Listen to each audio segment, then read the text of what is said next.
میں انشورنس کے حوالے سے ایک سوال کرنا چاہتا ہوں کہ لائف انشورنس جو لوگ کرواتے ہیں آیا اسلام میں اس کی اجازت ہے یا نہیں؟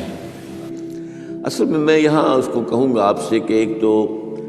ہمارے ہاں جو اس وقت انشورنس کا نظام ہے وہ لازماً گتھا ہوا ہے سود کے ساتھ، لہذا اس شکل میں جو اس وقت انشورنس ہو رہی ہے وہ تو حرام ہے، اس کے حرام ہونے میں کوئی شک نہیں ہے۔ البتہ یہاں پر پیور انشورنس کی بات اگر کی جائے جس کے اندر کہ کوئی سودی معاملہ نہ ہو، کیونکہ وہ پھر انویسٹ کرتے ہیں اور اس کا بھی پھر وہ جو ہے وہ نفع دیتے ہیں، وہ سب کچھ ہے، وہ سارا معاملہ ہے۔ اسی لیے جس نے کوئی بڑا بینک بنایا اس نے 7 انشورنس کمپنی بنا لی، حبیب بینک بن گیا، حبیب انشورنس کمپنی بن گئی، وغیرہ وغیرہ۔ آدم جی بینک تھا، آدم جی انشورنس بن گئی۔ البتہ یہ ہے کہ جہاں تک ایک مثلاً یہ کہ ایک انشورنس اس طرح کی ہے کہ چند تاجر جو ہے وہ بیٹھ کر طے کر لیتے ہیں کہ بھائی ہم اتنا ماہانہ ہم سب جمع کریں گے تاکہ ہم میں سے اگر کسی کو بڑا لاس ایک دم ہو جائے تو ہم اس کو کمپنسیٹ کر کے اپنے پاؤں پہ کھڑا کر دیں، تو اس کو کوئی حرام نہیں کہہ سکتا، جائز ہے۔ یہ تو ایک کوآپریشن ہے، کوآپریٹیو ایک آپ نے بنا لی ہے،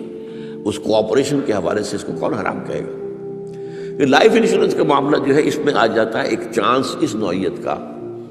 کہ آپ نے انشورنس کرائی ہے، 10 لاکھ کی انشورنس لی ہے، آپ نے ابھی 2-3 پریمیم جو ان کے دیے ہیں کہ آپ کا حادثہ کے اندر انتقال ہو گیا، اب اتنے پیسے آپ کو مل جائیں گے، یہ آپ نے how did you earn it?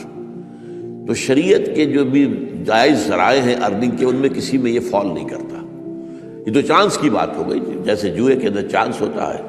آپ کا داؤ لگ گیا تو آپ کو جو ہے وہ 12 ہو گئے، اور نہیں تو ظاہر بات ہے کہ آپ کی اپنی رقم بھی گئی۔ اسی طریقے سے یہ ہے کہ اگر وہ آپ نے جتنا بھی رقم جو ہے دی ہے وہ ہو سکتا ہے کہ وہ آپ بالکل ٹھیک ٹھاک اس وقت تک رہیں۔ میں پورے نظام کو چونکہ جانتا نہیں ہوں اس لیے میں اس میں رائے ویسے دیا نہیں کرتا، اس میں میرے بیٹے سے آپ ذرا بات کر لیجیے کہ کسی وقت آ کر جنہوں نے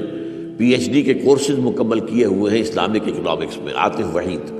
تو وہ ہمارے وہاں قرآن اکیڈمی میں بیٹھتے ہیں، تو کبھی دن میں آ کے بات کر لیجیے۔ لیکن یہ چند باتیں وہ تھیں جو میں نے آپ کے سامنے جو میرے سامنے واضح تھی وہ میں نے واضح کر دی۔